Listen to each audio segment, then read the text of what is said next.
All right. Come on now. There we go. We are live. Peace, peace, everybody. Thank you so much for being here. This is the Ritual Podcast with Phoenix and my girl, Lady Luna. Thank you guys again for being here. Sis, Hello, what we got everyone. going on today? What we got going on? Honey, we have a wonderful topic going on today. Okay, we have a topic that's based on our original roots. Okay, the aboriginal roots. What's the topic? I got Indian in my blood. Mhm.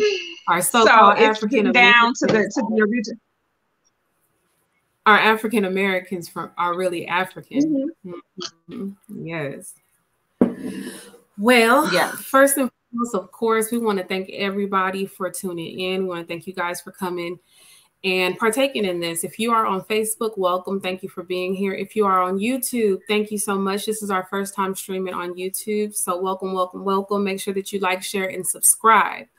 Um, we have a special guest who has some good information, some great information. He's a researcher, been doing this for a long time. We're going to bring him in just a little bit. But I want to give my sis just a little bit more of time to kind of discuss how she feels about this, because I'm excited. I'm going to go in just a little bit on how I feel about this. But go ahead, sis, and let's just kind of give a little bit of details on what's getting ready to So happen. Fire. So we're getting ready to dive deep. And when I mean like dive deep, this is to me, like my breakdown would be getting to the original root, the first root of where we all generated, where we all stem from. And I'm excited because I really don't know a whole lot about this topic. So I have a whole lot of questions. And it's very interesting, especially considering the walk of book of knowledge that we were able to get on the show today. I'm really excited to be able to ask someone who has studied this. I mean, studied it. And yeah, I'm excited. I got a ton of questions. Yes. See, Yeah. now this is something that I've been dealing with for a while, genealogy and all of that. My grandmother talked about who we were, who we are, where we come from, and things like that. I was able to find out that she actually did some genealogy herself. So she was able to give me documents and, things so I can further my studies. Girl, when I tell you the importance of finding out who you are, walking in that, living in that, building and just breathing in Yes. that. Oh my gosh, it's just the Yes. gratitude, being grateful to have that information and knowledge is so wonderful, so Yes. wonderful. Mm-hmm. Oh So we're yeah. gonna go Oh yeah. ahead. I feel like it's a different type of introduction to yourself. Mm-hmm. Mm-hmm.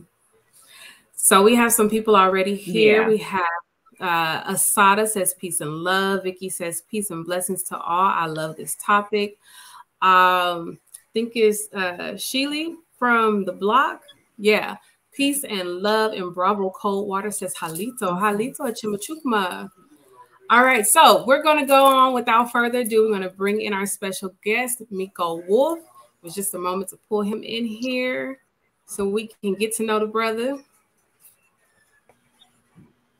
All right. Hey, Peace and blessings. Please and blessings. Thank you for being here. absolutely. It's my pleasure to be here. I want to say halito and osio to the family, whatever the greeting is. And I thank you guys for having me on this lovely podcast, the Ritual Podcast. I love to be here. Oh, you're most welcome. Most welcome. So let's go on and dive in.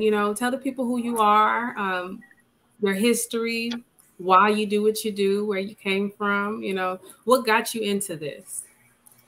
Well, I'm Micco Wolf. I'm from Cleveland, Ohio. I have been studying this. I mean, I could say all my life because, just like you are, your grandmother told you that, you had Indian in you or you were Indian or whatever the case may be. I started off just like anybody else in the Christian faith. And, I went to different other faiths and stuff like that. So I just wanted to know who I was. And I got tired of people telling me who I was and who I wasn't. So I sat down with my elders and they told me exactly who I was. And I did the research with them, which was a beautiful thing because before my grandma transcended, God rest her soul, she told me who I was. I mean, as a child, but she really sat down with me, even in the condition that she was in, and told me that you're not an African. And this is no disrespect to anybody who is African or, you know, anybody who may think that they are African. I don't want them to think that we're trying to disparage them or disrespect them, because we're not trying to do that. But I just started studying and reading for myself and getting into genealogy and getting into the DNA aspect of it. So what is genealogy? What is that? Genealogy, for those people that don't know, it does have a DNA aspect to it. A lot of people, they like to leave that part out of it, but it's your family records, your family history. It's like tracing, you know, your mother and father's lineage, you know, back down to the point you can't go anymore. So it's your family records. It's who you are, you know, on documented paper. You see what I mean? So I think it's very important that everybody, no matter what color you are, no matter what religion you are, whatever, everybody should know who they are. What type of documents do you stumble across when you're in genealogy? Oh, it's a vast topic. I got, like, depending on who the person is, like I do genealogy for everybody. Like I have Scottish people I do ancestry for, or genealogy for. I come across documents that'll tell you like what kind of means they got here. Some people got here by boat, you know, not just a slave boat. I come across slave records. And I think the biggest misconception is a lot of people feel just because you see slavery in your genealogy, they automatically equate it to Africa. And that is further from the truth. I come across all kind of records, land patents, because it's a lot of you that have, you know, land patents that are just sitting there, and somebody else is occupying your land and you don't even know it, because in law, it's something called first in line, first in time. And that land is passed down. And once again, this is why genealogy is so important, because that land is passed down to, you know, your father, your you know, you and, you know, whoever else. So you would never know that if you're in the wrong status, and also if you are not who you're claiming that you're supposed to be. Luna, you have any questions you want to ask? So with that being said, you can track down land that belongs to you based on this genealogy? Well, I don't want to say everybody can do that, because some records have been destroyed. Yeah. You know, yeah. Some people, some of our people have really kept documents. And, you know, when we, you know, we're in that civil rights movement and stuff like that, some people took the Bible and just wrote in the Bible, you know, so they know who's who. But there's a lot of land records that are there that are just sitting there that a lot of people don't even know that they have. I mean, there's like, really, like, to be real with you, there's money that's sitting there that a lot of people don't even know till this day that they have from jobs that you worked, you know, since you were like probably like 15, and that they owe you. So if that's still sitting there, if it's like so small like that, like maybe $20, $30, $100, there's still land there sitting there for you. And a lot of people don't even know that. So while we sit back and argue who we are, there's people out here occupying the land, because that's really the minimal wealth is really, that's the money. You get what I mean? Who's occupying the land? What type of? I don't want. I say I'm gonna keep it PG, but you have people. I mean, we must call them what they are. They're colonizers. They're occupying the land. They have, and like I said, that's not to disrespect anybody or nothing like that, but we have to tell the truth. We are adults here. We have to stop playing this Disney game where it's this good guy, bad guy. We got to be honest. You have people here that are pretending to be the original people of this land. And that's not to say that they're not pre-Columbus. They are. But it's just, when we say Aboriginal just means first inhabited. So if no matter where you are on this planet, you have people who are first inhabitants there. Like Africans, they were Aboriginal to their respective land. Europeans, you know, the real Europeans, they are Aboriginal to their respective land. So the people occupying the land are the invaders, and they're still here. Absolutely. Okay, so can you give me, because, you know, just doing my research, especially with me not knowing a lot, what does Australia have to do with the Aboriginal people? Australia is pretty much, they're calling themselves the Aborigines because some people say that they came here during the out of Africa theory, but some people say that they always been here. Mhm. And to be honest with you, the people who have popularized the out of Africa theory, they're now saying that they think that the Australians have always been there. Now they're not. I mean, Okay. some of them are related to our people, but some of them are not related to us. As I stated before, Aboriginal just means first inhabitant. So why is it offensive to Australians when you use the term Aborigine? Why is that offensive to them? I think it's because they have been brainwashed. Because a lot of them, just like they did the Tasmanian people, when there was this one left, and then they just completely eradicated him, then they turned him into a cartoon of Tasmanian devil. I think it's offensive to them Mhm. because they have been told that a different story. They have been colonized, and you know what goes along with that. When you're colonized, then they start telling you a different story, and they started Mhm. Mhm. giving all different kind of colloquial terms. So now they feel like it's offensive to say they're Aborigine when Aborigine just means first inhabitant. So I don't think that they should feel disrespected by you calling them that. It's actually giving you a blood claim to the land. It's giving Well, it you a didn't you. really make sense to me either, but it definitely came across as like, so Aborigine is to Black people's Nigga. You know what I mean? That's kind of what it came like it was racist to be called that, or you know what I mean? Like, at least that's just the bit that I've researched. It's probably because they're looking at it as if you call them that, then you're calling them a primitive name. You see what I mean? And Okay, yeah, yeah, they don't I do. understand that if you unite around that name, which I think that we should too, because it's a political term. You unite around indigenous or aborigine or aboriginal, then I mean you pretty much Hmm. are nationalizing. You're saying that this is our land and these are our resources. You see what I mean? Like they're doing that in Africa right now. Yeah, okay. Mm-hmm. So Yeah. as far as the topic, what is African American? And I know we have a lot of different misnomers. What is that? What is that? African American is, it goes further beyond Jesse Jackson.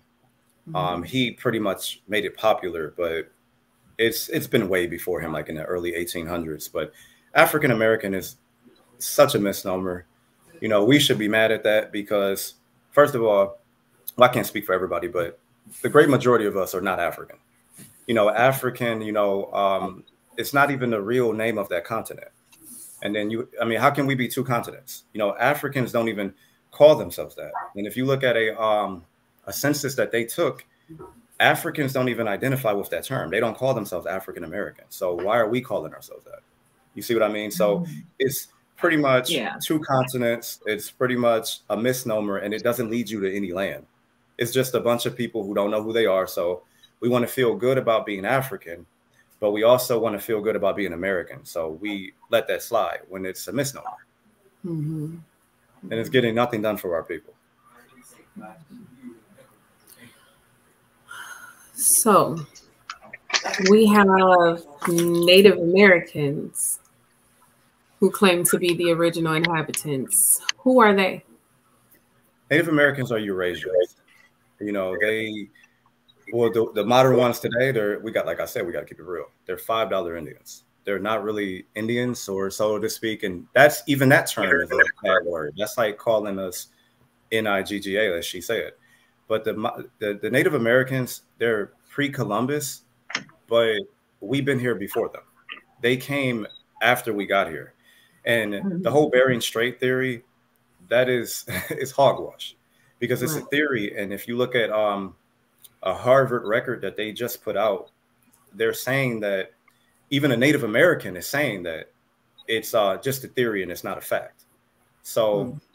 we know that they couldn't have got here with the Bering Strait theory because it was nothing but like a sheet of ice up there. So how could they get there? I mean, they're not going to get in the water and get in a boat and go this way. They found no boats up there. They're not going to get in the water. They would have froze to death.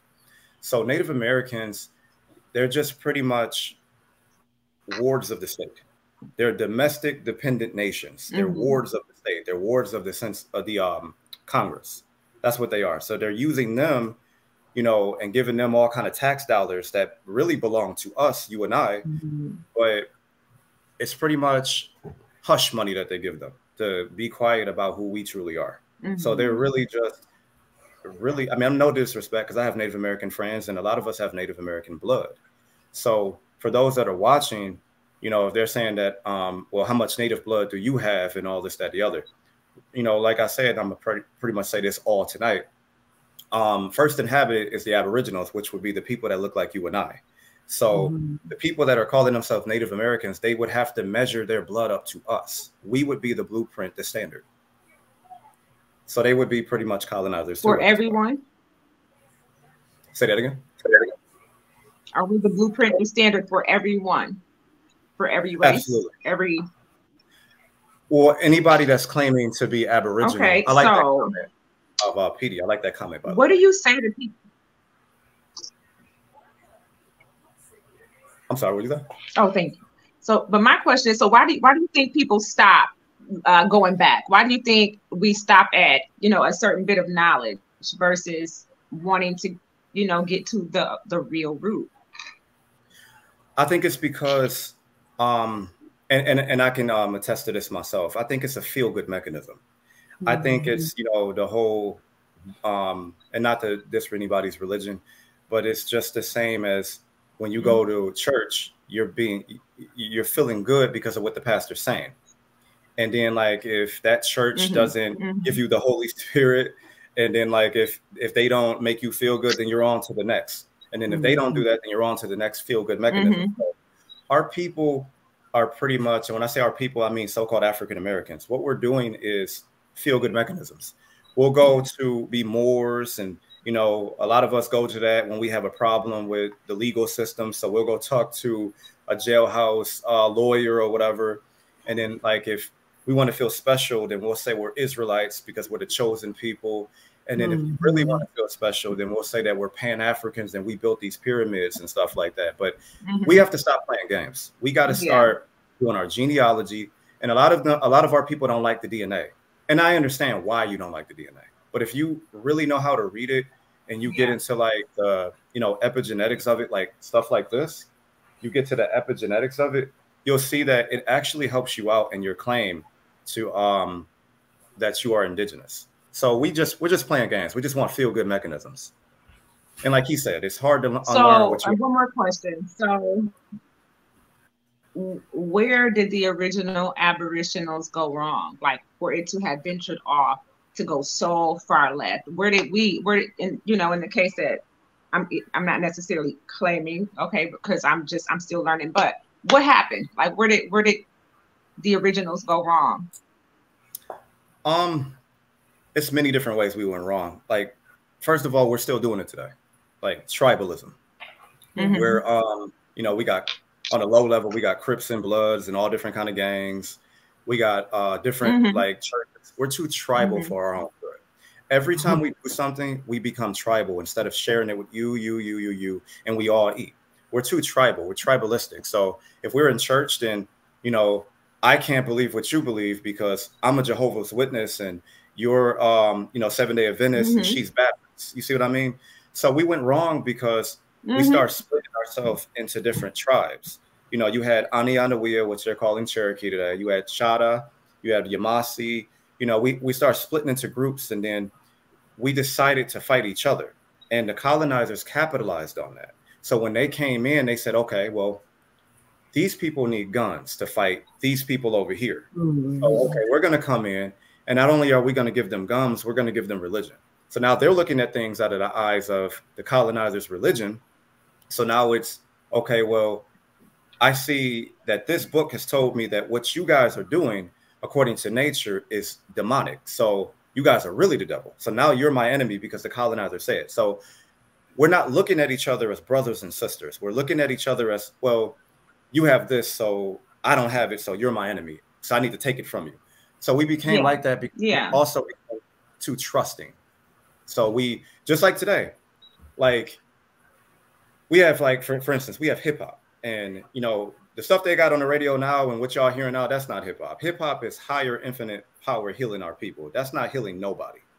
So we had hip hop back, you know, in the 70s since hip hop's inception, we were making a lot of money off that. That's like a million, if not billion-dollar industry. So now what we did was we let people that don't look like us come in, and now they're eating off of us now. So now they're saying that the greatest rapper of all time is a person that don't look like you. You see what I mean? So now they're eating off of you, and they're taking everything that you said. Now when somebody don't look like you, oh, he can rap. So what we do is, oh, he can rap. So now he, you know, he's okay. Well, he can come to the barbecue, and we always say that. And to be honest with you, I hate when we say that. Just because he dance, he's a yeah. So you brought up DNA. How does DNA tie into all of this? The DNA aspect of it, you have many different factors with DNA. As I stated before, you have epigenetics, which epigenetics is pretty much like your environment and how your environment influences your genetics, which we're going to definitely get into. The DNA aspect of it, DNA don't lie. Men lie, women lie, but DNA don't lie. You see what I mean? So what we do is we want to use DNA when somebody hurt our people. We want to use DNA when somebody murders our people. We want to use DNA to take Marvin down to get child support, but we're not using DNA correctly. Like it tells you in the rights of indigenous people, you have the right to use DNA, and we're not utilizing that. But you know who is? Other people are utilizing DNA, and it's working against us. So the DNA aspect is important because you have something called short tandem repeats. You have something called autosomal DNA. You have SNPs, haplogroups and stuff like that, which is all a synopsis of what I just said. So when you look at these SNPs in your raw data, you can actually see like, okay, well, this person is this person because of this particular mutation. So, you got to put a difference between it, because if I look at your DNA opposed to a European's DNA, I can see in their DNA that they have a mutation on the OCA2 gene. And like I said, it's not to disparage anybody. We're just telling the truth. So we know that, okay, we can do archaeogenetics and see how long these people have been on this planet. And they'll tell you in a heartbeat that they only been on this planet for 5,000 years. So you have things over here in America, like for instance, it's being peer reviewed as we speak. It's called the Topper site. It is like 50 to 51,000 years old. Native Americans say that they've been here since 13 to 16,000 years. How could they be here if the archaeogenetics is time stamping somebody else here at 51 to 50,000 years old? That doesn't make any sense. Now, if we're using DNA, we can tie that together with our family trees. You see what I'm saying? Like we have this at our disposal that we can use. DNA is very important because it's being used against us. And I'm going to show you that here tonight. I'm going to show you. Luna, you have any more questions before we give them the floor? No. I'm sure I have some more coming, though. I'm sure I'm going to have some more coming. Absolutely. All right. So I know you said that you got some things that you want to go ahead and discuss throughout this. You can start where you want to start. Okay. Some of this I'm about to show, a lot of people have already seen before. I'm just expounding on it. A lot of it you probably haven't seen. And this is like old to me, but new to a lot of you, which is cool because I know somebody in the audience, or probably one of you two, are going to take this and further it. And that's what we're supposed to be doing. So what we have to do is, like with this information, I'm about to show you what they don't want you to know. I'm about to show you the once again, I got to keep holding up this book. It's one of my favorite books. I'm sorry. This is one of my favorite books. But this book right here, what they're about to show you is you always been here. You didn't, well, I ain't gonna say everybody, but you didn't come off on a slave ship. I think she dropped off. You didn't come here on a slave ship. You didn't do anything like that. I'm going to show you that you always been here, without a shadow of a doubt. Now, without further ado, if you can share my screen, I'm going to show you. I don't know if you can like zoom in on that. If you can, it's fine. Wait, can the chat see that? There's going to be pictures that I want y'all to see too. I can't see the chat, so I mean, you got to help me. I'm waiting for you to respond back. They didn't kidnap Luna, so I can't give out this information. She's coming. She's coming. Shout out to everybody in the chat. I think y'all, you know, I hate to go Jay-Z on you, but I appreciate you. You could be anywhere else in the world, but you here with me. Sorry, guys. Absolutely. Right. Absolutely. Okay, they can see. They can see the image. Okay. So I'm pretty sure everybody looked in the dictionary or saw this meme here about the copper color. And I'm just going to further it. You know, it says right there that a Native American originally applied to the Aboriginals or copper color races, found here by the Europeans, but now applied to the descendants of Europeans born in America. Let's focus on copper.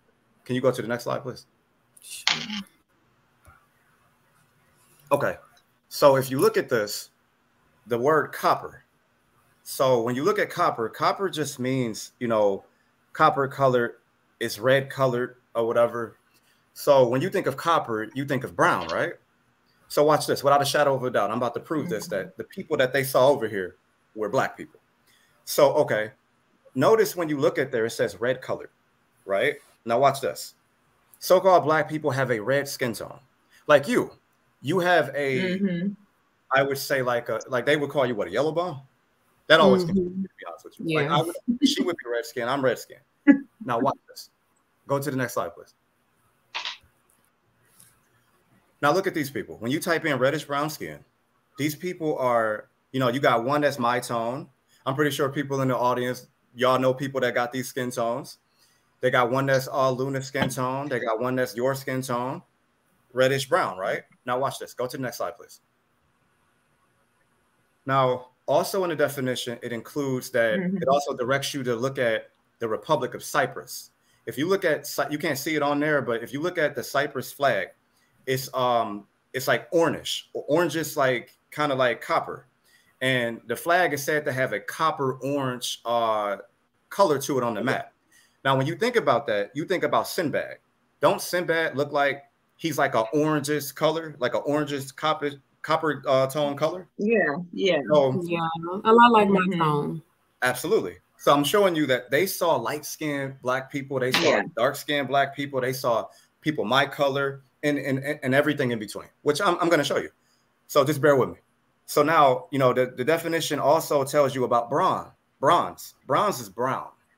You see what I mean? They like to play these little word games, and I like to play them with them because I love dictionaries. That's what you see in the back, or this way. If you see in the back, half those are dictionaries. And I implore everybody to get a dictionary because this is how they're playing the word game with you. So go to the next slide, please. Brass is brown. If you look in this dictionary right here, if you you guys probably can't see that, but I put it at the bottom too.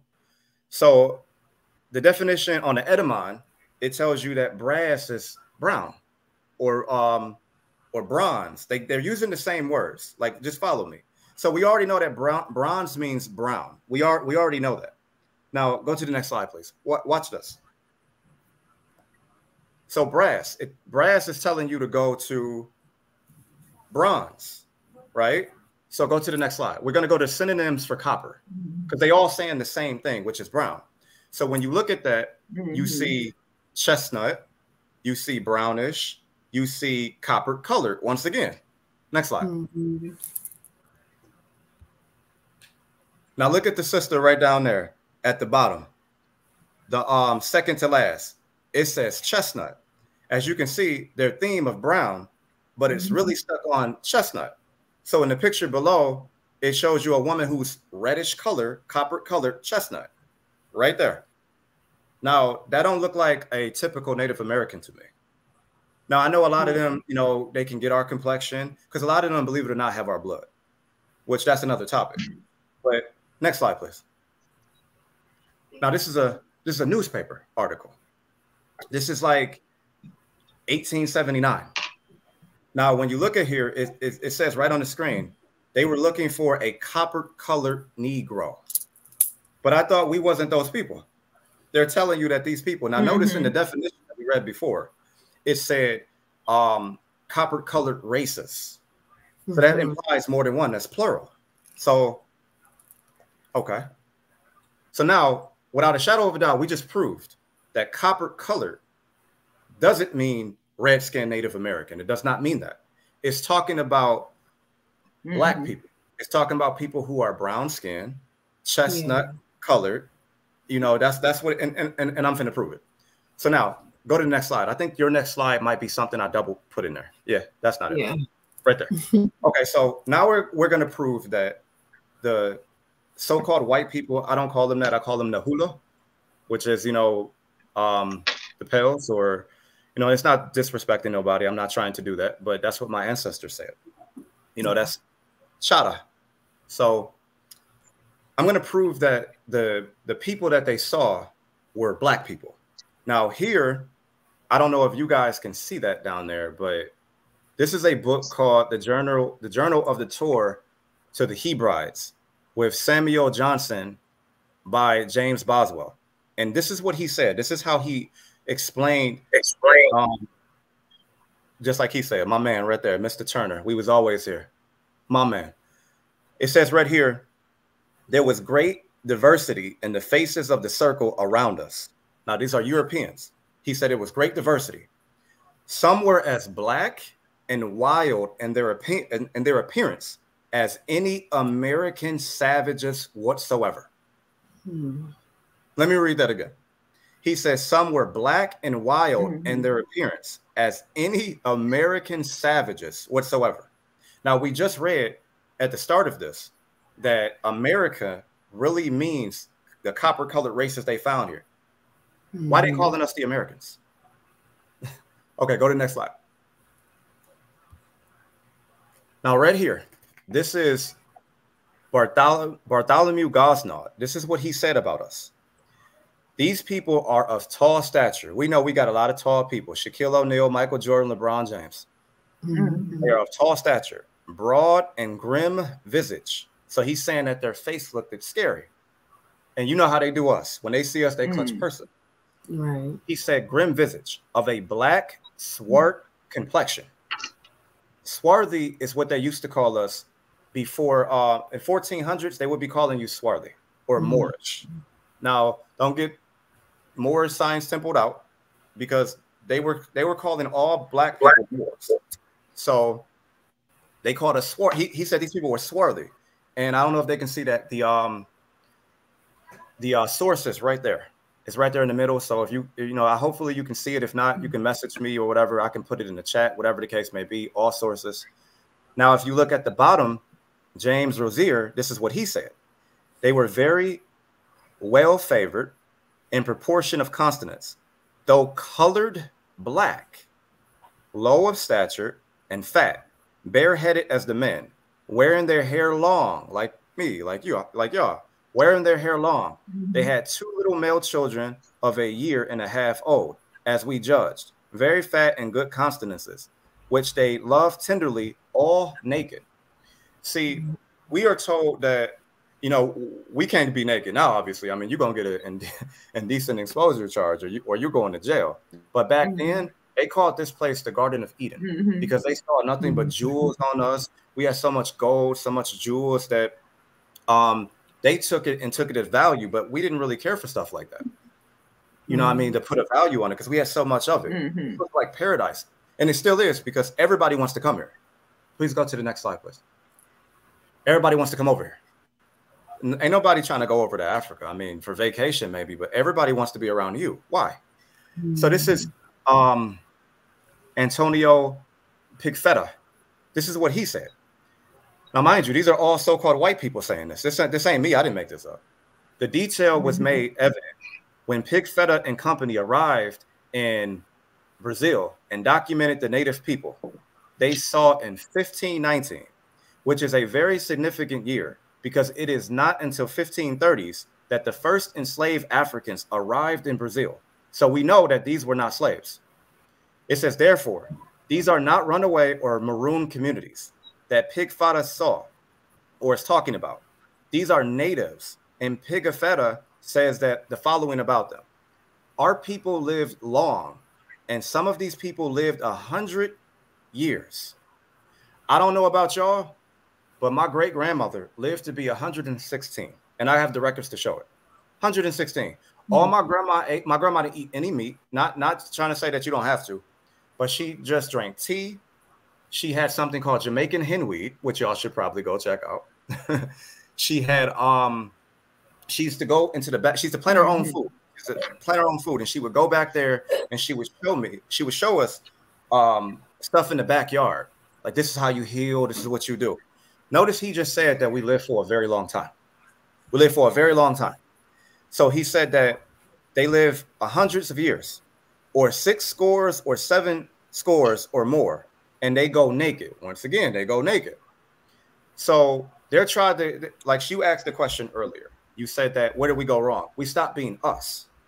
We stopped being us. Let people. We're basically, the word colonize. The word colonize is pretty much the same word for it escaped me right now. It's the same word for basically like we taken on their religion.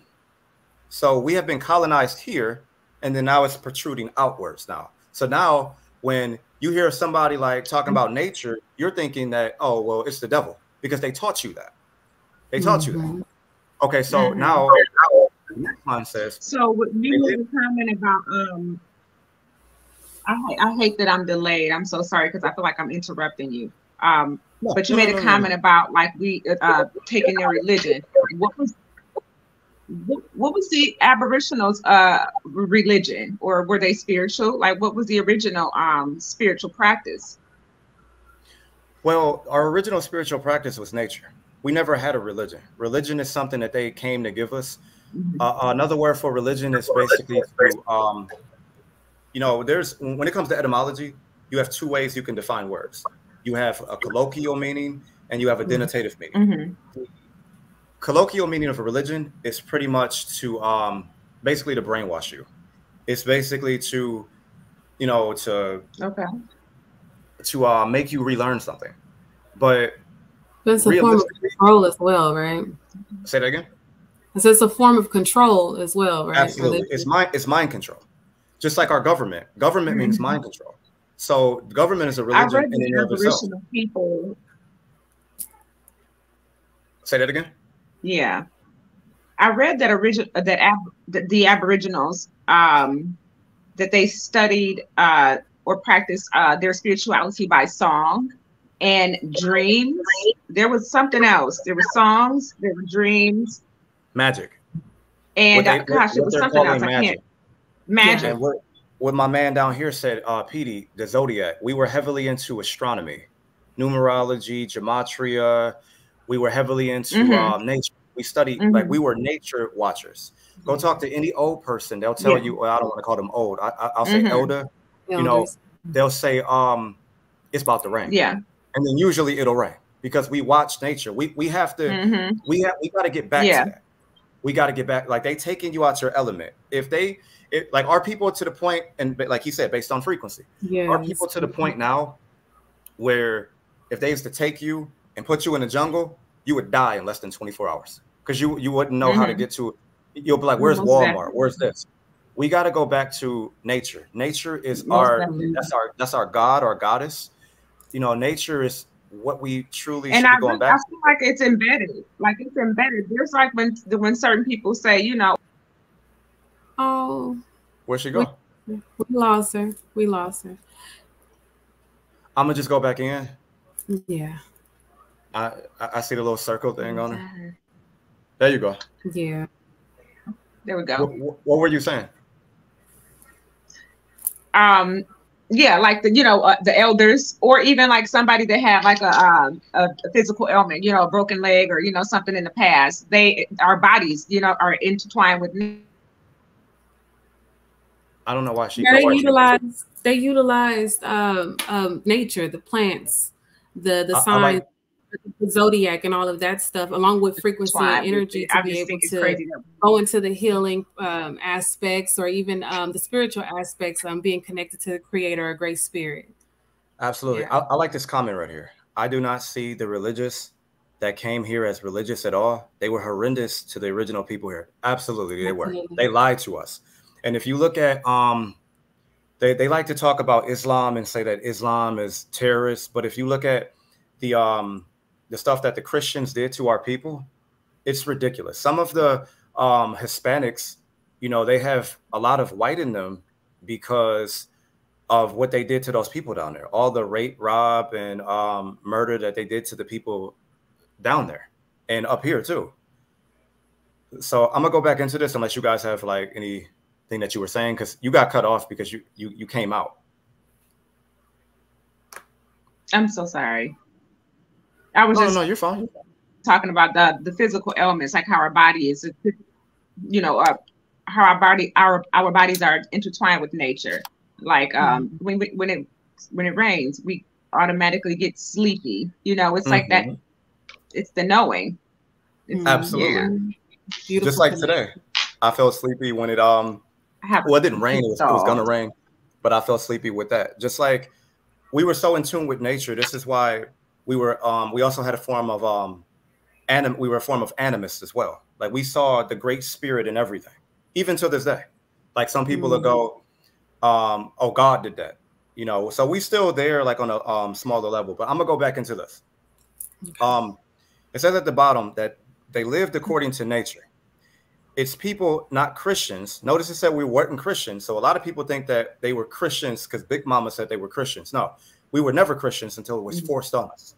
It says that they were not Christians and worship nothing, but live according to the custom of nature, more like beast than otherwise. See how he tried to disrespect us, but at the same time told the truth? That's a form of black magic. So he's trying to get you to see, okay, these people are like animals. They go naked, they're like animals, but they live according to nature. They had to get you out of that element. They had to get you out of that because we wasn't afraid of anything. Now we're afraid, like if we tell the truth, God's going to get me. God's going to get me. He's going to send me to hell, but he loves me though. It makes no sense. Can you please go to the next slide? Now, this right here, that's the book that this is all coming from. And at the top, he says, these boats hold 30 or 40 men, and their paddles are more like iron shovels. So we wasn't primitive. We had boats. We had paddles and stuff like that. And those who wield the paddles are black men. This is what he said. I didn't say that. They are black men, all naked and shaved, and they look like enemies from hell. Now, let me elaborate why he said that. The reason that he said they were like enemies from hell, because right around this time, they were, if you go into Europe, right around that time, they were saying that the devil was black. You can find, I can show pictures of them showing devils as black men and women. They'd be these very ugly creatures, and they would call them black.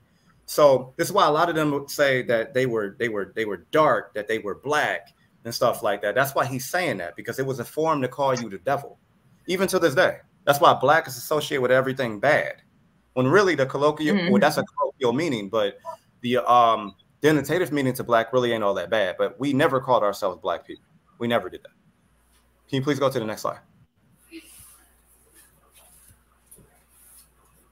See, I don't know if they can see that. The guy in the middle right there, this is who they're talking about. The Brazilian Indian and the figure known as the Black Magician King wears a costume that mixes traditional European influences, the shirt and the shorts. Now, what does he look like? I don't know, like we can't really zoom in, but what does he look like there? The guy in the middle. That's a black man. You know, what we would call a black man. Yeah, that's a black man in Brazil. And Brazil is where they first started, or not Brazil, but the Caribbean is where they first started calling people Indian. That's where that term came from down there. Please go to the next slide. Oh, it came from the Caribbean? They started calling them Indians down there first, and then it traveled up here. We never called ourselves. What does Indian mean? What does that mean? It got several different meanings. Indian is another word to call you a savage. So I don't know why our people are calling ourselves that. We never called ourselves that. I get it in today's world, because in today's world, you know, in law, it just means aboriginal. That's all that it means, you know, aboriginal. But Indian is for them to call you a savage, because it means los sin Dios, which means those without God. That's what it meant. So they're saying that, you know, you're without God. I know a lot of people like to say it means indigo people. It could mean that too. That's where they get the whole, what's that movie called with the blue people? My kids love that movie. Avatar. Avatar. That's where they get that from, because Oh, they were Avatar. calling you Blue Man Mhm. too. They were right. They were calling you Blue Man too, and it meant like royalty and stuff like that. But Indian, that's not a word we should be calling ourselves, because I mean, like I said, I get it now because on the books, on the record, you know, we're American Indians or whatever because it means indigenous, but we never called ourselves that. We called ourselves we went by vibrations. So if you were you know, if you act like a warrior, or if you were like protector, they would call you Waya. You know, that's what my family calls me, Waya, which means wolf. You know, that's why my name is Micco Wolf. You know what I mean? So it depends on what the vibration you gave off at birth. You know, that's what we call ourselves. But we called ourselves our respective Mhm. our tribal names. If you notice, the natives today, as they call themselves, they don't call themselves the proper names like Anianawiya, which is Cherokee, as they're calling it. They don't call themselves Chada. They don't call themselves that. They don't do that because it's not them. That's you by blood. Okay. So this on the screen, this is Mhm. Vasco Nunez de Balboa. This is what he said about us. According to Peter Martyr, said he saw Aboriginal Negroes in 1513. The quote is as follows: "There is a region not past 2 days' journey distance from Cuerpa, in which they found only black Moors." Now, no, I'm not calling us Moors, but as I stated before, they called you that because they called everybody they came across. You got to remember, these people are coming from Europe. Moors were ruling over there. So when they got over here, they're like, wow, Moors are here too. So they start calling us that. So then they say that, and these exceedingly fierce and cruel, they suppose that in times past, certain black Moors sailed there out of Ethiopia to rob. See, they even doing it today. They say that brothers is up to no good. We always got to be trying to rob somebody. They said that they was trying to rob, and that by shipwreck or some other chance, they were driven to these mountains. The inhabitants of Corapa lie in continual war and debate with these black men. We were always at war with a Native American tribe. I'm going to say that again.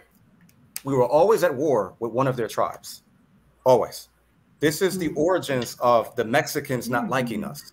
We were fighting them down there. We're fighting them up here. We was always at war with them.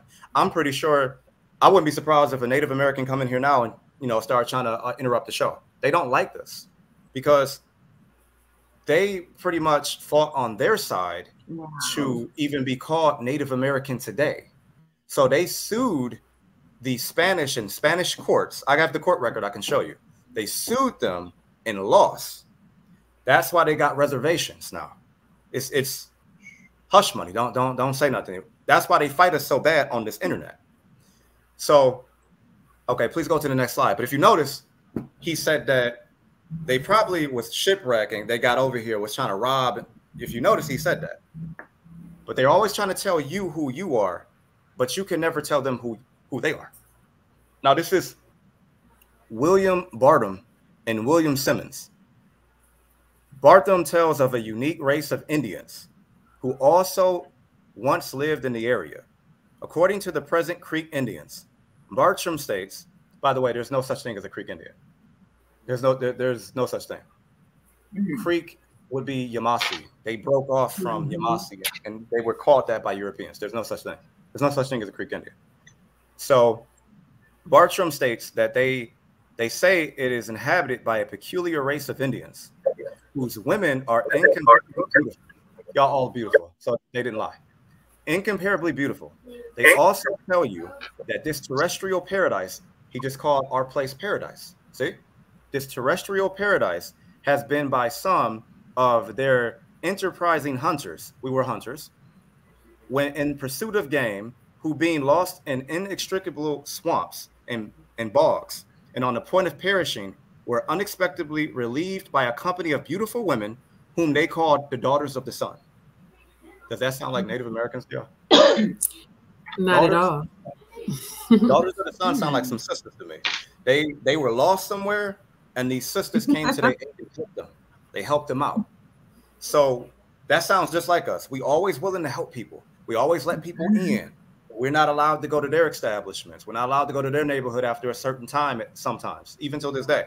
But us, we see somebody, oh no, let me help you. Let me help you. We were always like that. We have that peaceful spirit.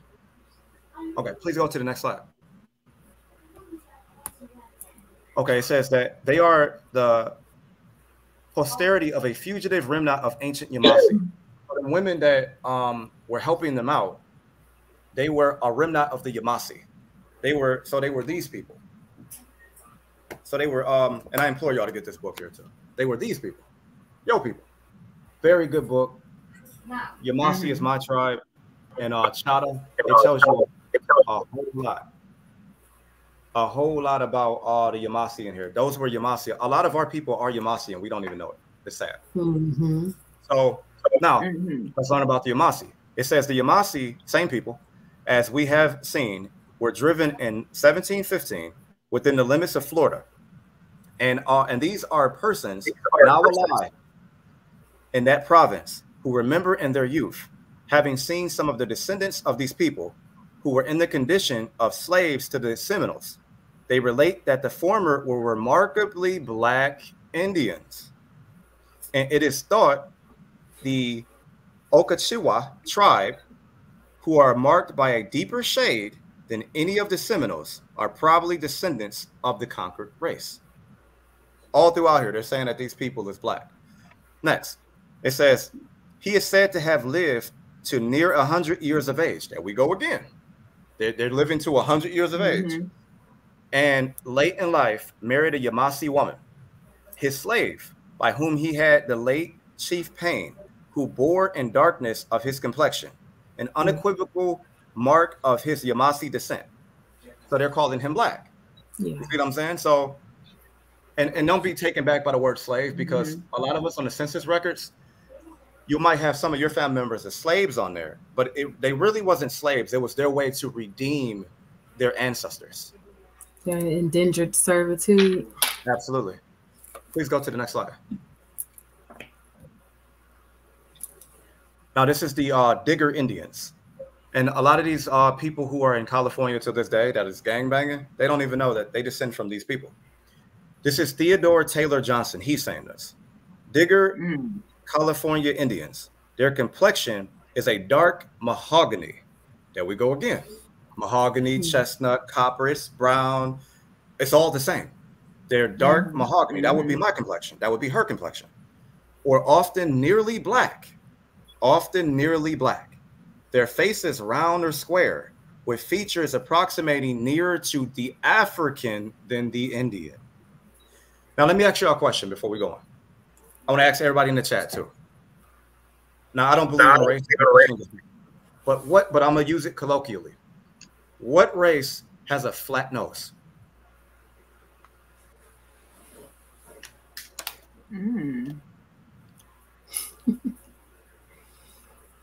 It would be us. We got flat noses. Now, I typed in on the screen into Google. It says, what ethnicity has a flat nose? It says each race has a different nose shape. Caucasians usually have a narrow nose, whereas African Americans have a flat nose. See? Flat nose, which is this kind of nose. Flat. That's what they call flat, right? Now watch this. Please go to the next slide.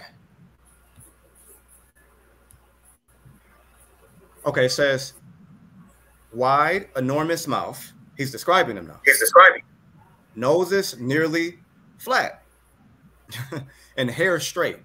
Now, we already know that a lot of people think that just because your hair is straight, you have European in you. That's not true, because there was a lot of mutations that happened. And a lot of us over here, we have different phenotypes. You have some of us that have, straight hair. Some of us have the so-called kinky hair. Some of us have locks. Some of us have braids, whatever the case may be, wavy hair.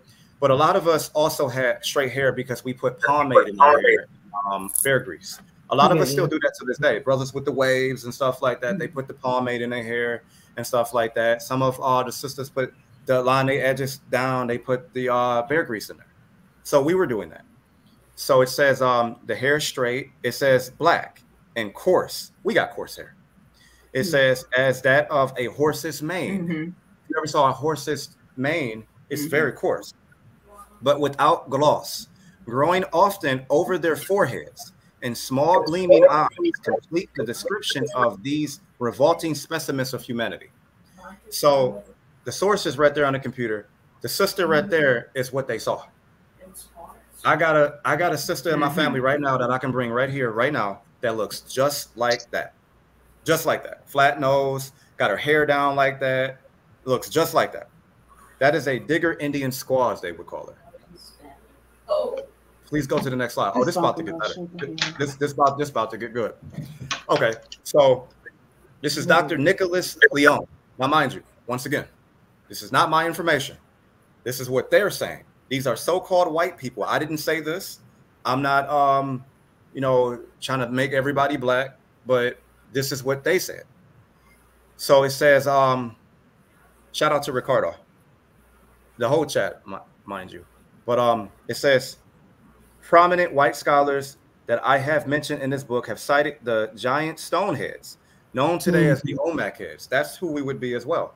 We would be the She. They called themselves the She, but they're calling them the Olmec, the misnomer. So it says right here, it says their heads as one of their many reasons for believing there was an indigenous black presence in America. However, what many don't know is that even the man who discovered these heads thought they pointed to the same conclusion. In the late 19th century, Jose Malgar, who discovered the first Olmec head in 1862, said, "What astonished me was the Ethiopic type, which represents. I reflected that there had undoubtedly been blacks in this country." This is Jose Malgar saying this. This is the guy that found these stone heads. Please go to the next slide. He put this in the newspaper with Ivan Van Sertima. Now, this right here, for those of you who have ever been to Mexico, if you haven't, please go there, because it's a lot of stuff down there that points to you being there, your ancestors being there. This is a so-called Olmec head that's called El Negro. El Negro. This is in Tuxtla, Veracruz, Mexico. That's down there. Now, they never show you these Olmecs without the helmet. That's what they look like. You got brothers today with that same widow's peak right there. Blade, Wesley Snipes. Did he have that same hairstyle? I knew you were saying. I knew you were thinking about that. See, they know what they're doing. Imagery is everything. Please go to the next slide. Herbert Johnson Spindon. This is what he's saying. The Mosquito Indians of the east coast of Nicaragua have a very considerable Negro admixture. They are fishermen of low culture. It has recently been possible to connect the original Indian stock of this unhealthy coast with other tribes who live further inland. The interior tribes of eastern Honduras and Nicaragua retain a great deal of their old-time culture, but they have been seldom visited or described. I wish you can blow that up, but those are sisters right there. Those are sisters right there. They don't show these people on the TV. They show you all of the people that look like Europeans. They don't show you these people. If only our Pan-Africans would get on board with us, that we are all Aboriginals. The first so-called black man and woman were us. We're the oldest genes on this planet. We are all Aboriginals. We're the first inhabitants. Next slide, please.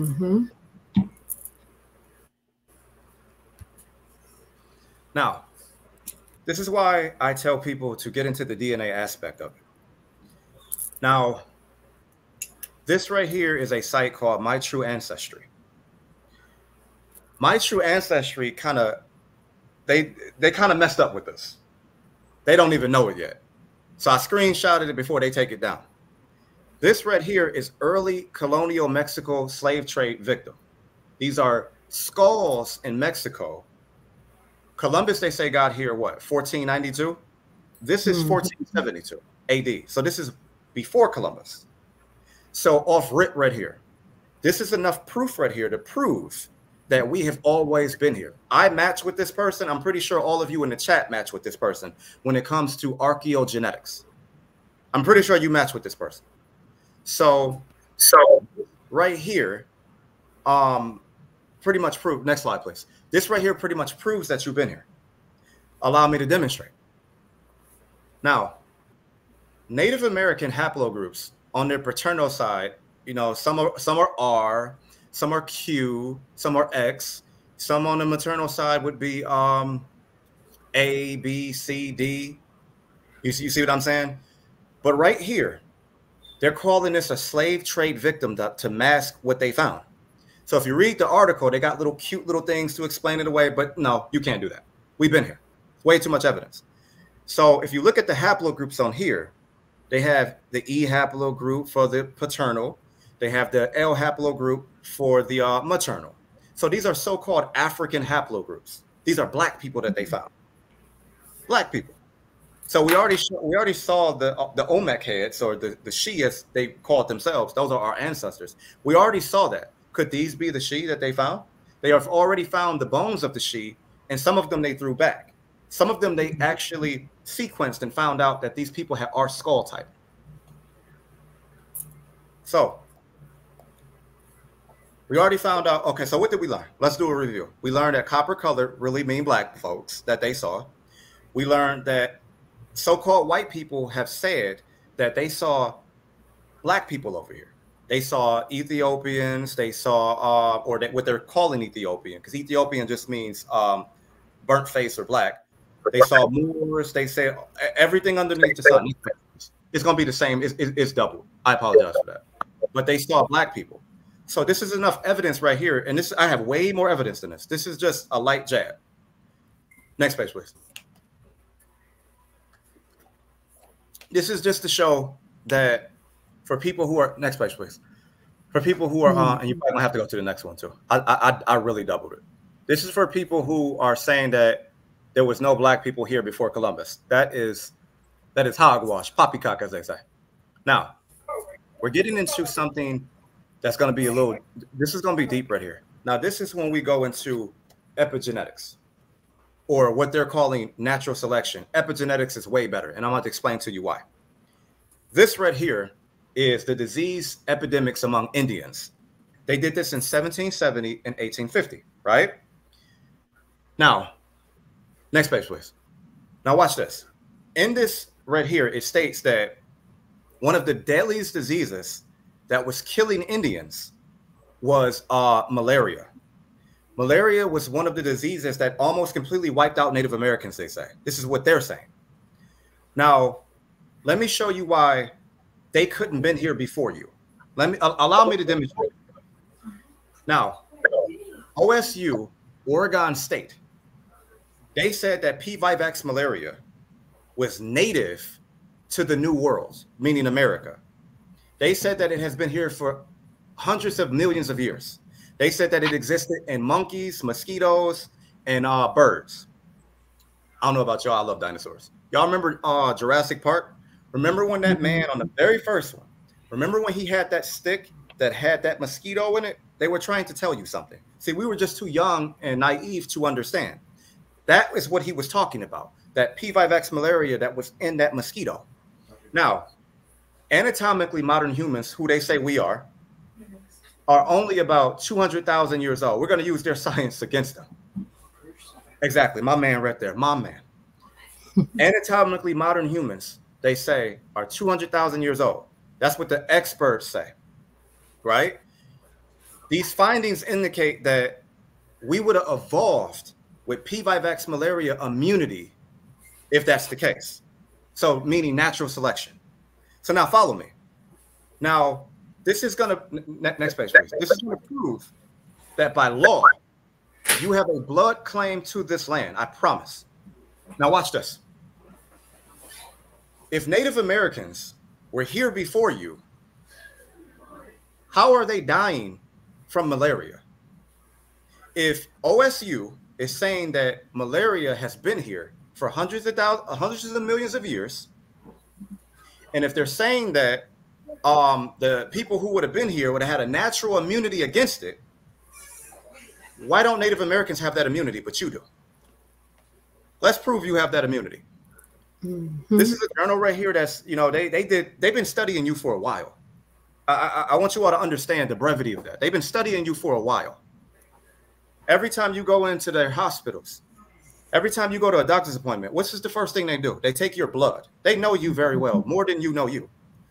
So this is the Journal of Parasitology. Next page, please. So in this journal, it states that since 1931, many domestic strains of Vivax malaria have been given to Negroes. They have been giving you all of these diseases on purpose. Now they're doing it with COVID, but we ain't gonna talk about it. Mm-hmm. They have been giving you these strains and they found out that you had an immunity towards it, right? So what they found out in this journal is that so-called Negroes have a natural immunity against P. vivax malaria. They were, now mind you, if you Google right now, Africans having a natural immunity against P. vivax malaria, they're going to say Africans, but they were not studying Africans. They were studying American Negroes. They were studying us, right? Now watch this. Now, to further prove that Africans and African Americans are two different people, which we finna go there. We're two different people. Africans die from malaria. You can Google it now.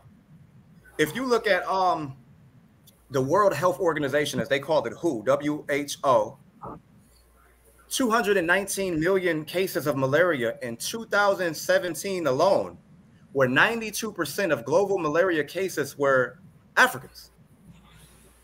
When the last time you heard an African American dying from malaria? Why do you think they're trying to weaken your genes? They're trying to weaken your genes for a reason. So in this journal, they say that American Negroes were immune to P. vivax malaria from Africa. We were immune to it from Korea.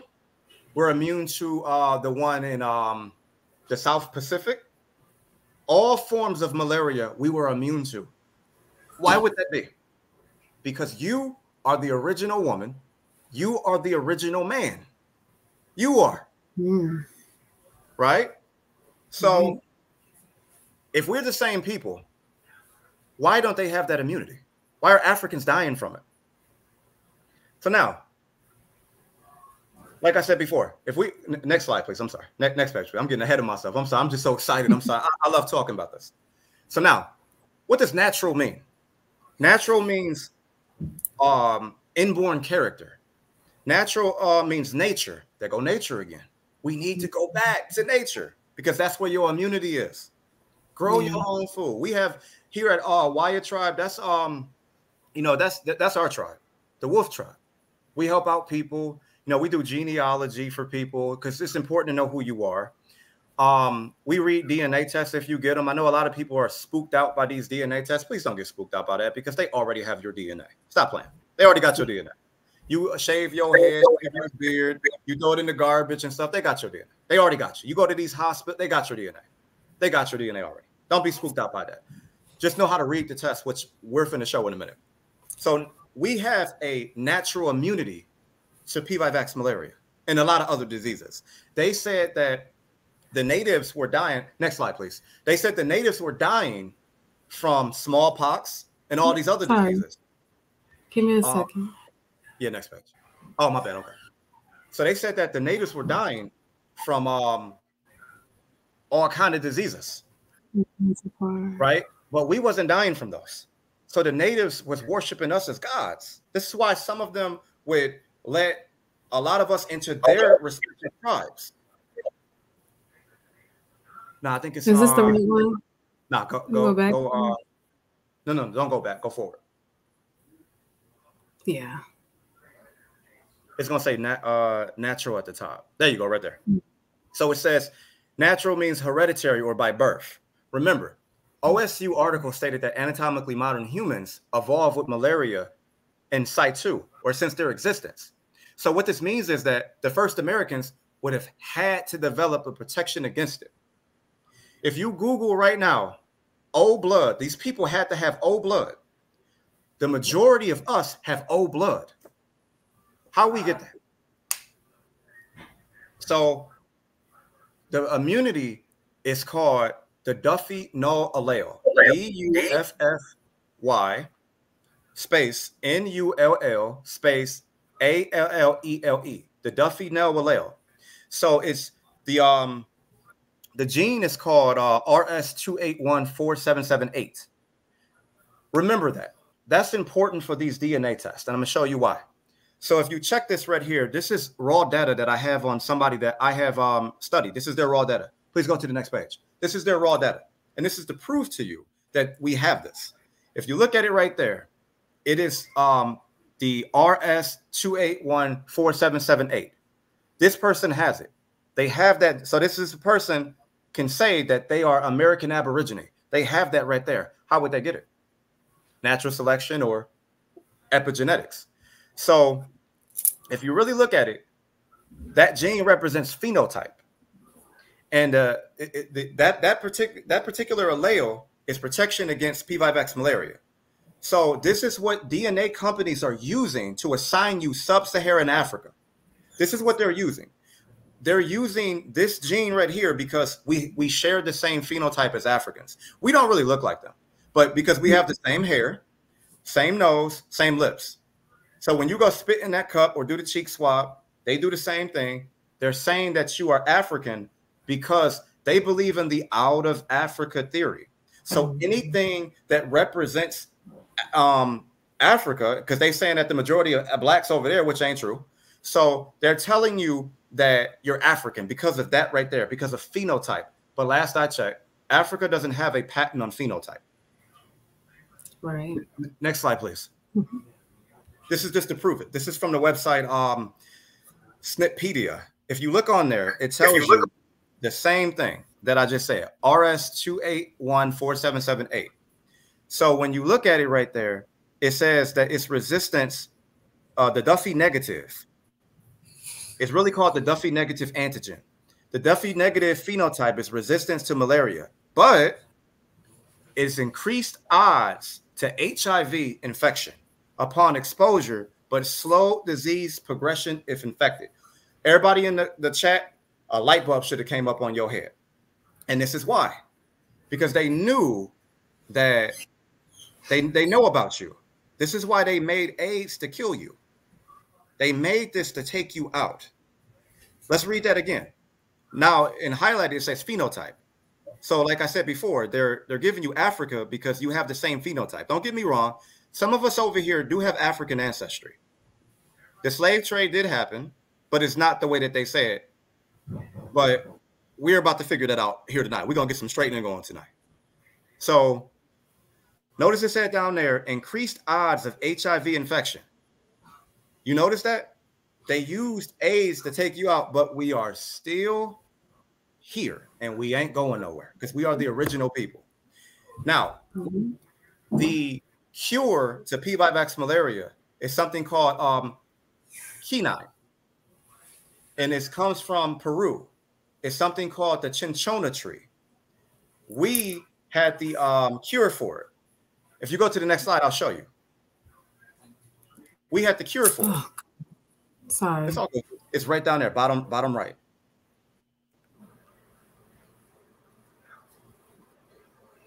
Yep, right there. We had the cure for it. Now, this is an old newspaper article. Notice that they got the brother right there giving the cure to the Jesuits. In the Jesuit letters, they even put a difference between Africans and African Americans. They called black folks over here Negroes de Terra. And they called, and actually I have that book right over there. Or over here. I keep doing that. They call black folks in Africa Negroes the Gwind. You see what I'm saying? So they put the difference. So now notice they got this jet black brother right here giving the cure to P. vivax malaria, the cinchona tree, to this Jesuit. Notice they did that. The Jesuit in the photo is Juan Lopez. Okay, so next slide, please. So what this all proves, epigenetically, what this all proves is so-called American Negroes have a natural immunity to P. vivax malaria via epigenetics or natural selection. This is evidence that we have always been here in America. And if we haven't, we were the first inhabitants. So take your pick. Either we always been here or we came over here from somewhere else. We would still be indigenous. So it begs the question, as I said before, and I'm asking any Native American this, any $5 Indian this. If your ancestors have been here and the first inhabitants have been here, why don't you have the Duffy nail allele? Why do you not have the protection against P. vivax malaria? Why don't you have it? Why is it that that magazine I just brought up about the epidemics, why did your own respective tribes say that you or your ancestors were dying from malaria? That is the question. For anyone before they come and try to challenge, answer that question, please. But please go to the next slide. So we have learned that in the dictionary, they call us copper colored. We already know that that goes to us. We've also learned that Europeans have said that they saw black folks here. So there's no more denying saying that no black folks were here or they brought us over during slavery. No more denying this.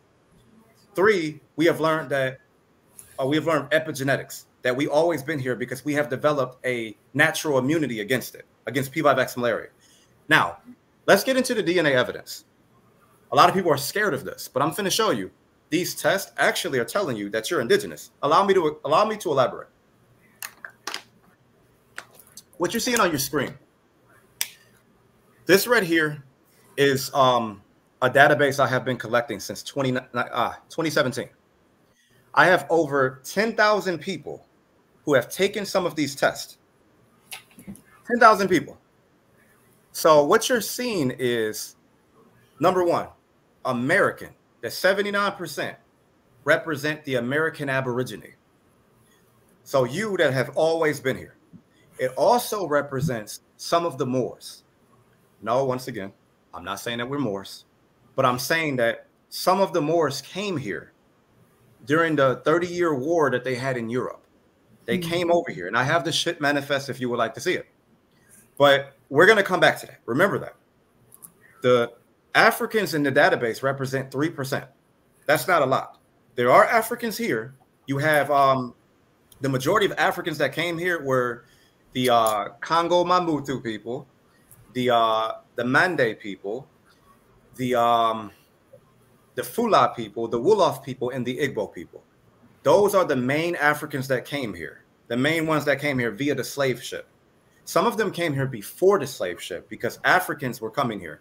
Even Nigerians, Nigerians have one of the oldest boats in history. So the 3% is not a lot, and we're going to find out why it's not a lot.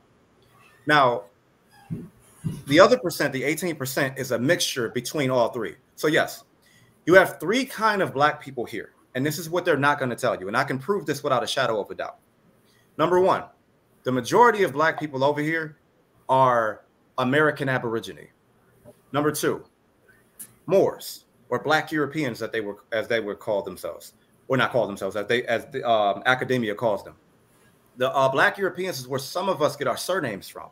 Some of those names, like for instance, Macron. It was so funny because I know a young woman, European woman with the name Macron, and she's so-called white, but the name Macron means son of the swarthy one. Swarthy means black. So you know that some of these surnames you didn't get from slavery. Some of them you got from the Black Europeans come over here mixing with our people. That's where some of you got that from. So you have Black Europeans here, you have American Aborigine here, and you have Africans here. Some of you are a mixture of them. Some of you are just one of them.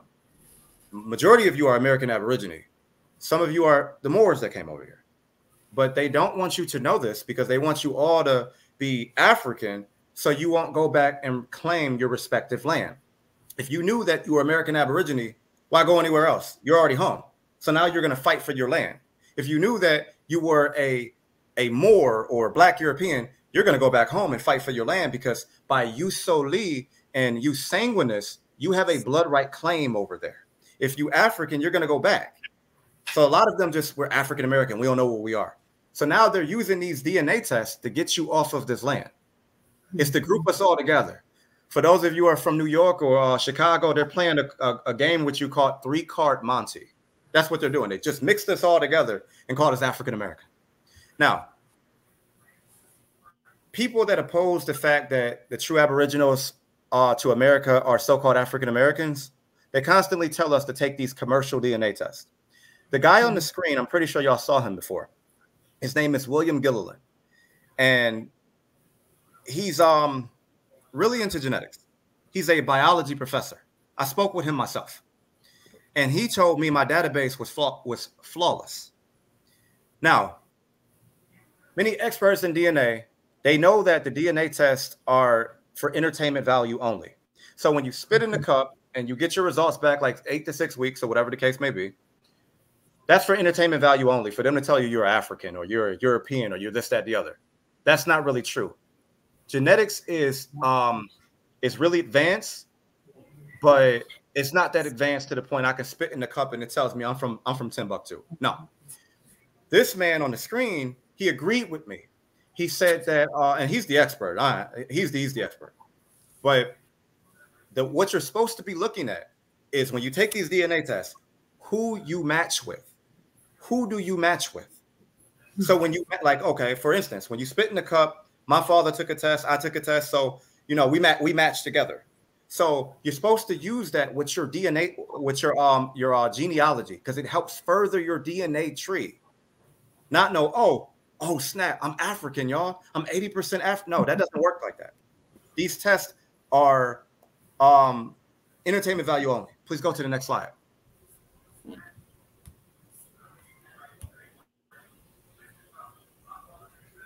Okay, next slide.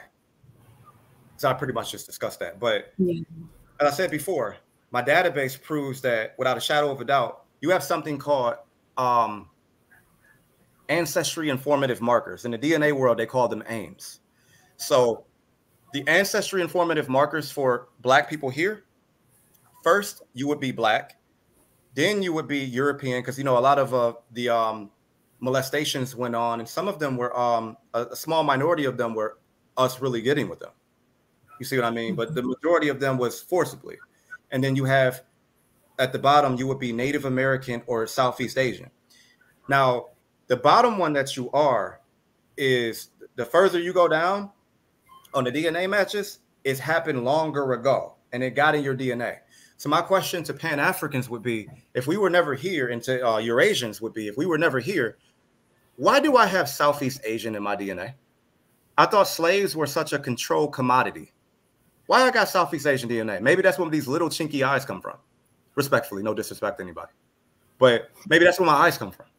It's because we were here already, and they came over here to mix with our people while we were already here. Some of them we warred with, some of them we mixed with. That's just the universal language. I mean, if you see a good-looking woman, you're going to go get her. You see a good-looking man, you're going to go get him. So that's what happened. So as I stated before, the reason that they're saying you're African is because of this. Number one is because the CLAO, as I showed, the RS2814778 gene, which is phenotype. So this is how their tests work. All the tests work like this. They have a database. So let's say that we have 4 African countries. Now, this database is represented as thousands of people, but we're just going to use 4 people. So one is Sierra Leone. The next one is Ghana. The next one is, let's say, Ethiopia. And then the next one is Nigeria. So now, what they ask these people is, with this test, they sit them down and ask, well, where's your 6th great grandparent from? So they'll go, 1 second. Let me put this on. Okay. They'll ask you, where's your 6th great grandparent from? So they'll tell them, oh, well, mine's from Ethiopia. Mine's from Ghana. Mine's from Sierra Leone. Mine's from Nigeria. They don't even vet these people to find out if they really telling the truth or not. They don't even vet them. They just like, okay, well, you're from Africa. Now, you go take a test. You Black, right? So now you can take a test. You match with any of them 4 people, guess what they're going to do? They're going to give you Africa as a percentage. Depending on which one you match with more, let's say you match with the Ghanaians or Ghana, they're going to give you a high percentage of Ghana. They're going to, and then so on and so forth. That's how they do these tests. That's how they do them. So then you get the test like, oh, snap. I'm Nigerian, y'all. I'm 80% Nigerian. No, you're not. Now, let's prove that. Let's prove that.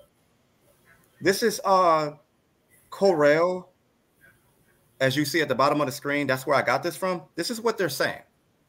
You guys probably can't see that, but this is what they're saying. This is what they're saying about these tests. They're saying, and it's highlighted there. And if you guys want a copy of any of the slides, please let me know. I can send them to you. It says, it may be scientifically appropriate to pull data from these samples with data from other ancestrally related groups. Let me read that again.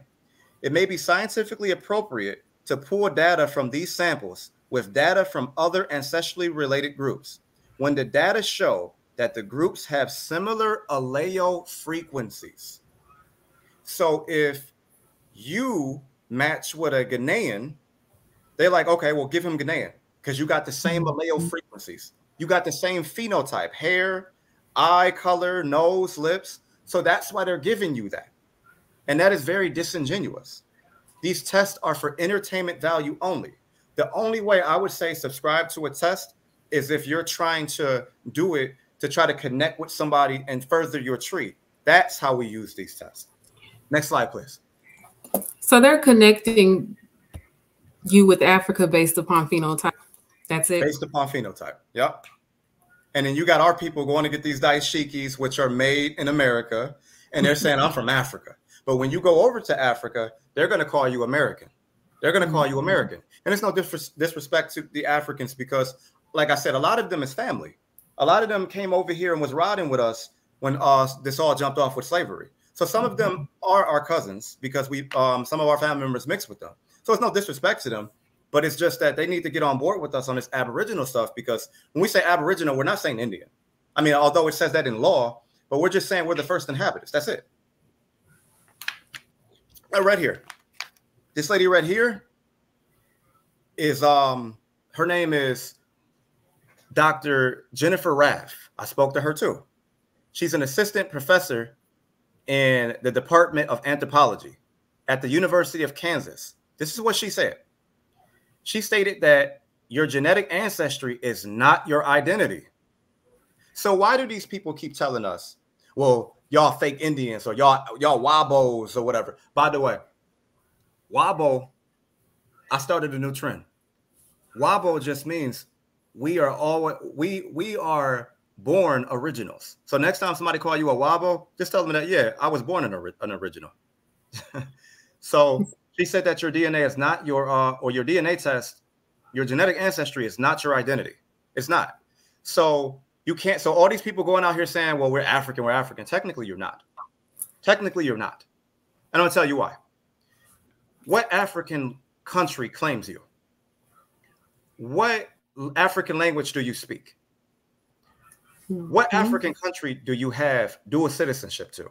You are not an African. Africa is a continent. You're not an African. Now, also, this is what she said. Dr. Rab said also, those numbers really reflect what is in their database, as I just stated. What is in their database? And what's in the database is largely reflective of genetic variations we see in the present day populations. That doesn't necessarily mean it's reflecting your actual ancestors. So why are they telling you to take these tests? They're trying to go to the same colonizer to get what he's saying that you are. Why you ain't listening to grandma? Why you ain't listening to grandpa? They are the ones that told you who you were. They're not lying. Some of us have our records. So why are they battling against us? I don't understand that. I don't understand that. Next slide, please. We almost done, y'all. Collecting DNA, huh? So this is several conversations I got with some of these DNA companies.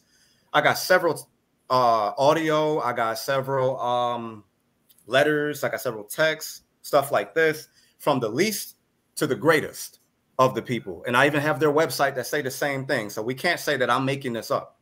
So this is a conversation I had with one of them, because on your African shout out to Ms. Jones. Thank you. I appreciate that. On your DNA test, some of them have not detected under Africa, which we finna go into in a minute. I just put out like a audio with me talking to one of them, and they explain not detected. This is what they're saying. It's highlighted. He said, this is me saying, okay, the scientific details, when it says not detected under your composition, does that mean you have no ancestry in that area? I said, because it's saying not detected. He says, yup, with an exclamation point. Exactly correct. That's what he said. So then I talked to another one, and they said that, please note that not detected indicates that we were not able to detect a match for this location. It is not unusual to not match a recent ancestor location. This means that at this time, we were unable to detect recent ancestry. Recent means modern. So hold on. If recent means modern, and I asked Pan-African, I'm not going to say his name. I asked the Pan-Africanists before, and they blocked me. I said, okay, so the slave trade. I'm not saying it didn't happen. But what I'm saying is, did they leave some of our people over there and take some of us here? He said, yes. Okay, so if I take this test, why is it not matching me to anybody in Africa? Why is it not matching me over there? It just stated that you don't have any recent ancestry over there. They say that if they are less than 30% confident, they'll give you not detected. So my database, the 79%, has not detected. So somebody's lying somewhere. Either African Americans are not African, and we are our own tribe, or these tests are faulty. Throw them all away. So the next slide, please. So once again, this is the same guy talking. He says, please, we already read that. I said, oh, I told him, okay. And then I said, I see. I said, so that means no ancestry could be found in that area. So he goes on to say, keep in mind that the information that you are seeing is the recent ancestry locator. Recent ancestor locations are calculated and assigned by comparing your DNA to reference individuals, as I stated before, with known ancestry from 150 plus regions around the world. Then he goes on to say, yes, he agreed with me. You have no ancestry in that area. If you guys heard the audio, the guy said that these people that they're comparing you to, this is their reference population and their data set that they have, and they compare you to people that you are genetically similar to. And if you have received not detected, it means you are not genetically similar to these people. Next slide, please. So once again, it says, notice he said that they were not able to detect recent ancestry from that region with 30% confidence. Next slide, please. Now this is where it gets good. This is a DNA test. Notice they said that this person had 91.6% sub-Saharan African. Next slide, please. Now, remember what they said that not detected means. Right there, it says, although we have detected Angolan and Congolese DNA in your ancestral breakdown, we have not identified more specific locations that your recent ancestors may have called home. You don't have no people over there. They're guessing. DNA are statistical guesses. It's not detected. Next slide, please. Not detected all the way down. Not detected all the way down. Next slide, please. So how is anybody in this database that I have, and that's just one, I have a lot of them. How is anybody in this database African if they have not detected on their DNA test? And we know that they're comparing you to a database of people that they didn't even vet to see if they were really from Africa. And we know that they're giving you Africa because you have the same allele frequencies as the next person that's from Africa. You're not in Africa. Stop it. Now, some Africans did come over here. We can't front on that. That's history. Some of them did come over here, but they did not come in high numbers. Now, this is Ancestry.com. They let the cat out the bag, too. They're starting to tell the truth because people such as myself, who's working behind the scenes, are talking to these people, and they understand that we're in on the game now. Now, notice what it says. The majority of Black Americans who can trace their roots back to North Carolina in the 1700s have ancestors from coastal West African countries along the Gulf of Guinea, including the Congo, Cameroon, Nigerian, Benin, Togo, Ghana, and Ivory Coast. Those are all the 5 people that I just said that were over here. So you know I'm not lying. Although many Black Americans during this period were enslaved, some had gained or purchased their freedom before the 1700s, when indentured labor and slavery weren't always lifelong sentences. Others escaped, watch this, others escaped and lived in a free, independent community in the Great Dismal Swamp on the Abernally, I probably butchered that, I'm sorry, Sound near Eddington, North Carolina. So I'm sure y'all heard this. A lot of our tribes were taking in Africans. They're telling you this. They were taking Africans in. Africans would hear, this is what that term through the grapevine. They would hear through the grapevine, like, oh, such and such got freed and he went to the swamp. It's popping in the swamp. We need to go there. So they would make songs, they would braid their hair a certain way, and it would be a map to this swamp here and to other safe havens. So they would go to the swamp with us. And some of us would mix with them. Some of us, you know, some of us mixed with them during slavery times. We had no choice because there was breeding farms. Next slide, please. Watch this. Now I'm gonna give a shout out to the brother. I don't really promote people like that, but if you do a good job, I definitely do that. I give credit where it's due. And right now I want to give credit to all of my ancestors, the Yamasi, the Chada, you know, the Anayatawiya. You know, I want to give shouts to those that came before me. I want to give shouts to people who taught me, you know, because without them, I wouldn't even know this.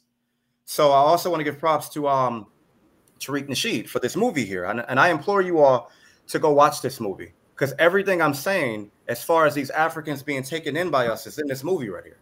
So they said the Gulf of Guinea, that's the Fulani. Remember, I told y'all that the people that were here were the Congo Mabutu, the Mandinka, the Wolof, the Igbo, and the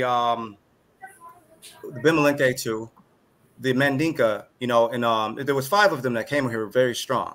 And a lot of them are, a lot of you that have Jamaican in you, a lot of you have Igbo ancestry, because Igbo ancestry is a lot of the Jamaican culture, but that's another story. So the Gulf of Guinea is the Fulani, the Mandinka and Wolof as well. Congo is the Bantu. The Cameroon people would be the Fula and Bamalenke, and the Nigerian would be the Igbo, and the Benin, the Yoruba, the Fan, and the Ewe people. So a lot of us have that ancestry through that. Next slide, please. Okay, now this is what I really want to get into. So we already crushed the whole DNA thing. Now I want to get into the census. You all know they didn't bring over millions of Africans. You all know that. The records say, and it always fluctuates. The records state that they only brought over like 308,005 people. Some say that they, a brother put Henry Louis Gates in there. Thank you for that, because his name was escaping me. He put on his website on PBS that they only brought over 338,000 black people over here. So it fluctuates, but let's stick with that number, 338,000.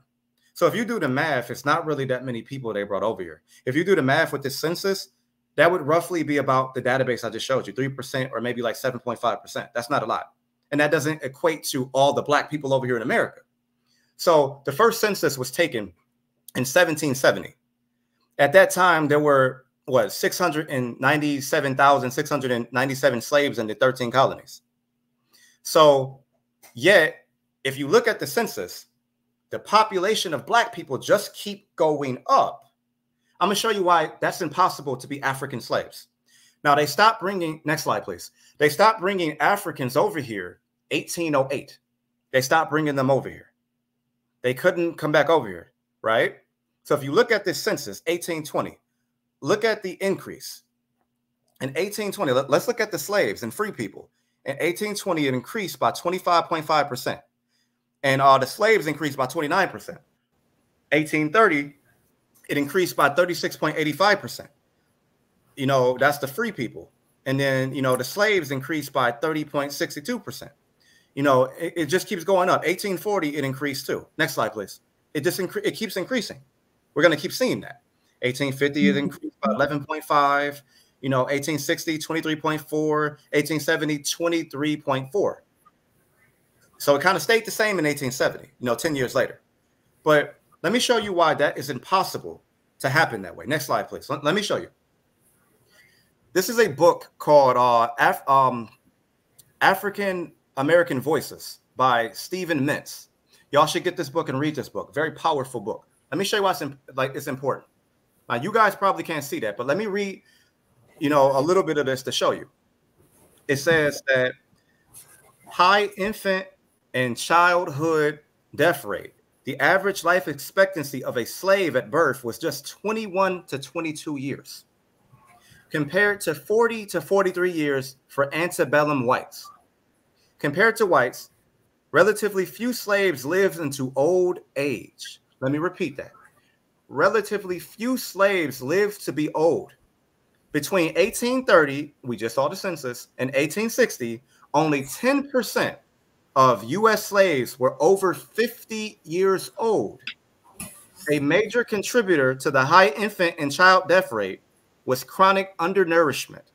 Slave owners showed surprisingly little concern for slave mothers' health or diet during pregnancy, providing pregnant women with no extra rations and employing them in intensive field work even in the last week before they gave birth. That's horrible.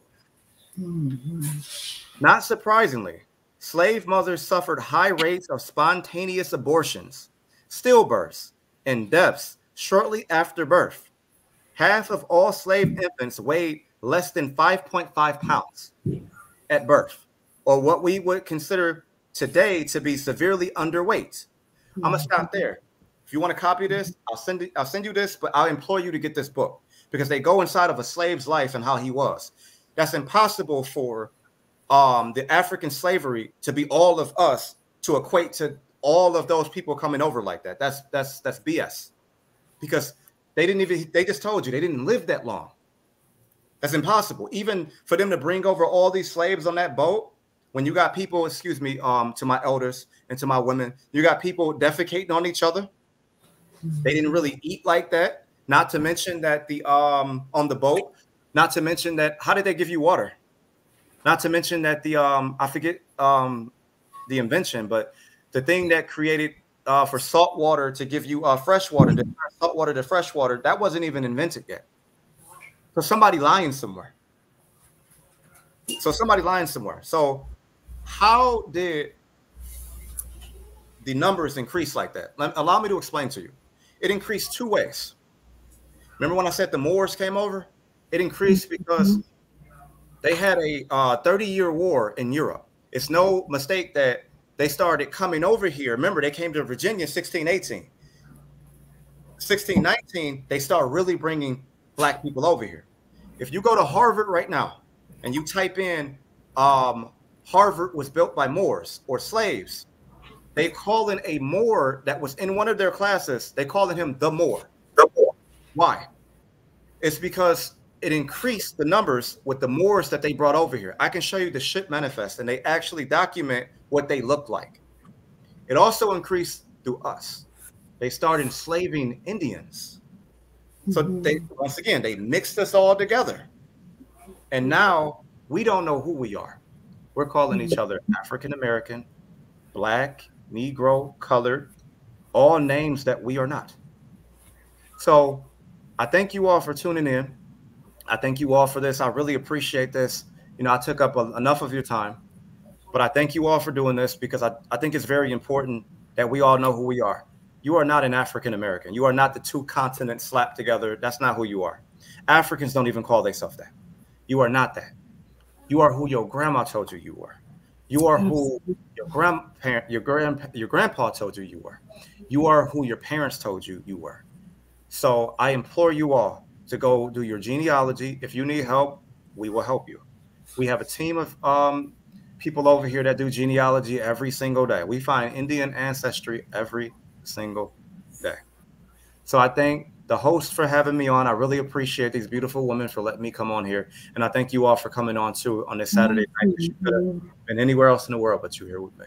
I appreciate that. Absolutely. We appreciate you. And thank you so much for sharing this wealth of information. Awesome knowledge.